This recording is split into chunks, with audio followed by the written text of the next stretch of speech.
A family returns from the hospital with a terminal cancer diagnosis. Within the hour, officers respond to a disturbance call. What follows raises serious questions about discretion, de-escalation, and the line between acceptable and excessive force. The first officer contacts the husband. Under Terry v. Ohio, officers may conduct an investigative detention on reasonable suspicion. The husband offers his hands for handcuffs, signaling no immediate threat. The husband discloses his wife struck him in the face. Under United States v. Watson, officers may arrest without a warrant in public when probable cause exists. He also notes his wife has been drinking. The husband explains they just left the hospital after receiving bad news. The use of force continuum requires officers to match control to the actual threat. A cooperative subject warrants the lowest end of that continuum. Contact shifts to the wife. She denies physical contact, but the officer sees a mark on her neck. Observable injuries combined with the husband's statement establish probable cause for at least one of them. What's up, man? Come here real quick. Set that down for me. Turn around for me. What's going on with y'all? Huh? Were y'all just fighting? Yes? Oh. Yep. I'm going to detain you for just a second, okay? What? Yeah. Hey, sir. Hold on. Don't be yelling. Hey, boss. Hey. Like, I didn't do anything, man. Okay. Well, I'm going to figure... didn't. I was just... Okay, so we got a call that both of y'all were fighting and choking each other. Yeah, she hit me in the fucking face. Okay. And grabbing my fucking face and shit, which is alright. But she's been drinking a little bit. So she'll probably go in handcuffs too. She's been drinking a little bit, so... What was it over? A bunch of shit, man. So, we got bad news lately about her thyroid, because she's my wife. We went to the hospital. We actually got good news, but bad news about her hand. They said it wasn't broken, but there was nothing they could do about it. It was broken before. So, she got upset about that, and all kinds of stuff happened. I had to pull off on the side of the road because she wouldn't put her seatbelt on.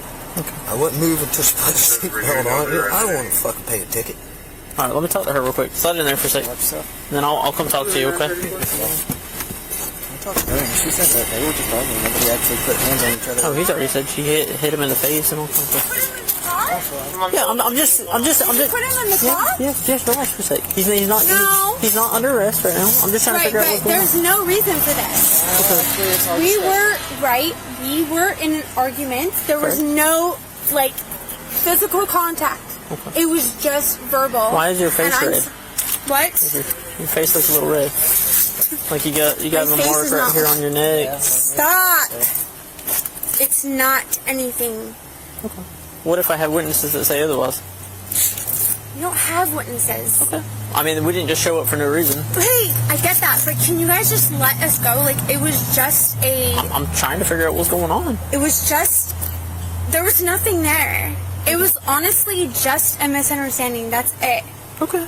What were y'all arguing over?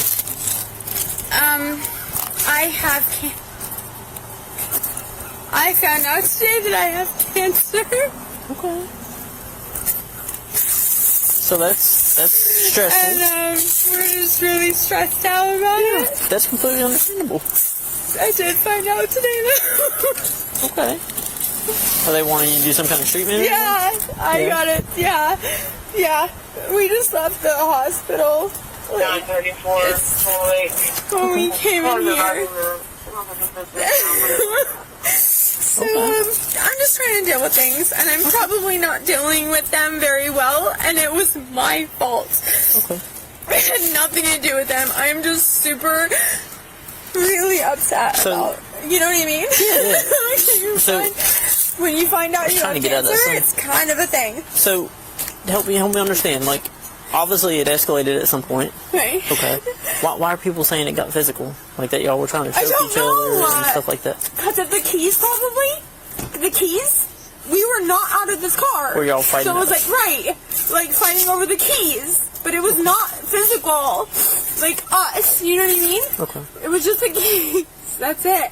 Did you hit him in the face at all? Or trying to get the keys away? Nothing like that. Nothing like that. Okay.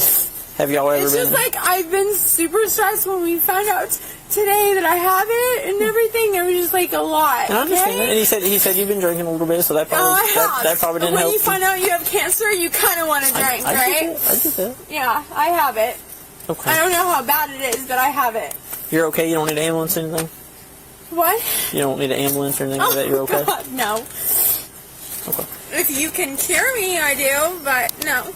Okay. It's just a really stressful day. So, there's nothing. Hear me out. So he never put his hand on you? No, he did not. You never put your hand on him?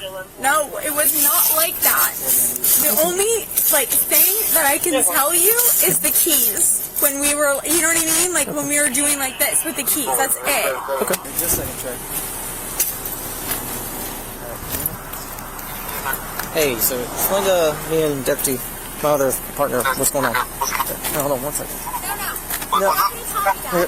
I'm on the phone with my lawyer right now. Get my freaking husband out of the fucking car. You have no fucking right to fucking keep him in the car. So listen to me. No. So we're trying to figure out what happened. Okay.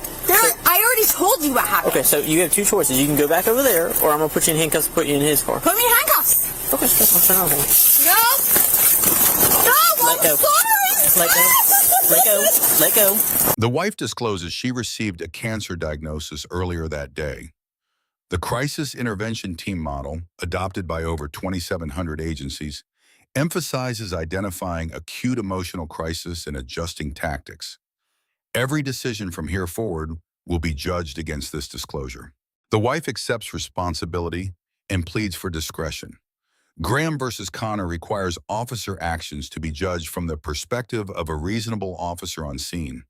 A sobbing cancer patient who admits fault warrants de-escalation, not escalation.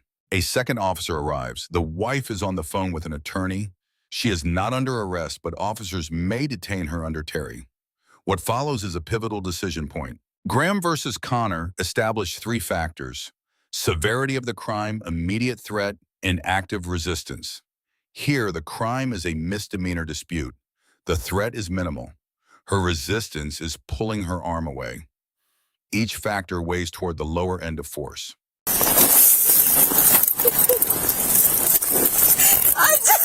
sorry. Put your other hand. I did give you a chance. Got her. Well, that makes it easy. God, Terry, you fucking assholes! I said I was sorry. I said okay. And I gave you a chance. No, but I said okay. God damn it! No! Is your purse around her arm? Yeah, that's what I was trying to take off. Chill out. Chill out. Do you want to get sprayed? Fuck you! Stop. Stop.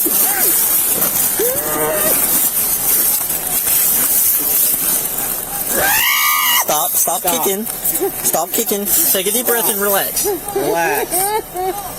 Relax. Can you calm down so we can sit you up?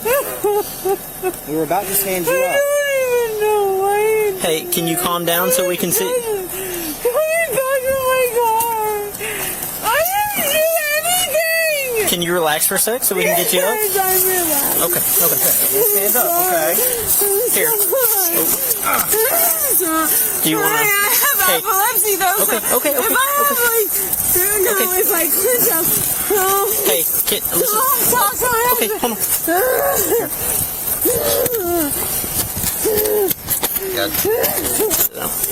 Hey, don't move for a sec. Don't move for a sec. I'm not. I'm gonna take this one off for a sec. Keep your hand right there, okay? Are you hurt anywhere? Yes. What hurts? My knee. Okay, let's stand up and then we'll fix these. My wrist. Okay. Well, that's why I was trying to tell you to stop kicking and stuff. All right, let's get you up, okay? I got you. Come on. Let's get your other shoe. Get your other shoe. Here. Stand right here for a sec.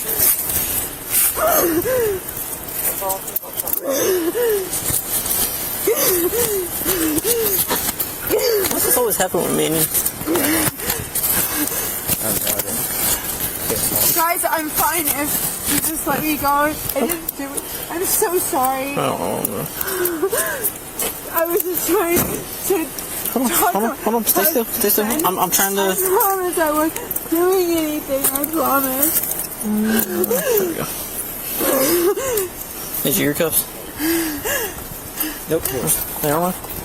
Oh, my other one's on him. Okay.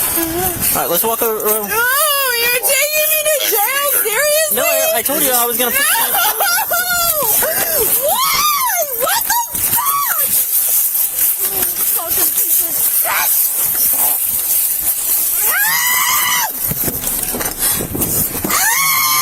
Have a seat. Have a seat. Get in the car for me. Hey, get in the car. Ma'am, stand up and get in the car. You're gonna get more charges. Like, it's... God damn it, stop it! It hurts! Okay, can you stand up and act... Yes! Act civilized? Yes! Okay, It hurts! Go ahead. Okay, sit down. Slide in the car. You got me. Huh? Legs in. Yes. On the ground, she kicks and curses. An officer threatens pepper spray. Under Headwaters Forest Defense versus Humboldt, OSA spray on non-threatening subjects may constitute excessive force. The question is whether she poses an ongoing threat or is simply expressing distress. The wife discloses epilepsy, her second medical disclosure. Under the Americans with Disabilities Act in Sheehan versus San Francisco, agencies must make reasonable accommodations for known disabilities. Telling her not to say anything runs against that principle. Complaints of knee and wrist pain emerge. Most department policies require officers to document and medically evaluate any injury sustained during arrest. Additional charges are threatened as she is placed in the patrol vehicle. Under Williamson versus Mills, courts scrutinized charges that appeared added post hoc to shield officers from liability. Both spouses are detained. Was the investigation lawful? Yes. Was probable cause established? Arguably, yes. Was the force objectively reasonable? That question is contested. Final disposition could not be verified through public records. Any resisting or obstruction charges would face scrutiny. A federal civil rights claim under Section 1983 would have support under Graham and Sheehan. The primary officer receives a C-. His investigation was competent, but escalating to physical control of a sobbing. Unarmed cancer patient represents a failure of modern crisis intervention principles. Legal and appropriate are not the same standard. The wife receives a C+. Disclosing her diagnosis and accepting fault created space for de-escalation. Pulling away at the handcuff ultimatum was her consequential error. The proper remedy for a contested detention is a courtroom, not the roadside. Now the lessons. The most important takeaway from this encounter is that human circumstances matter, and both sides failed to respect that principle at the critical moment. First lesson for law enforcement. A disclosed medical diagnosis is actionable tactical information, not background noise. Crisis intervention training exists precisely for moments like this. A binary ultimatum delivered to a person in acute emotional collapse closes every de-escalation pathway the officer had available. Second lesson for civilians. The physical moment of detention is never the correct forum to contest its legality. The Fourth Amendment protects the right to challenge an unlawful stop, but that challenge belongs in a courtroom.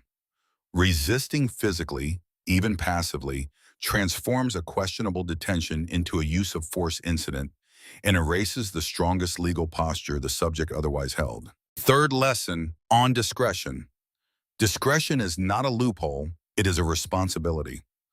Officers make the decision to arrest or not arrest dozens of times per shift. In ambiguous misdemeanor cases, that decision is one of the most consequential choices in American policing. Choosing grace when the law allows it is not weakness, it is professionalism. Fourth lesson on timing and emotion.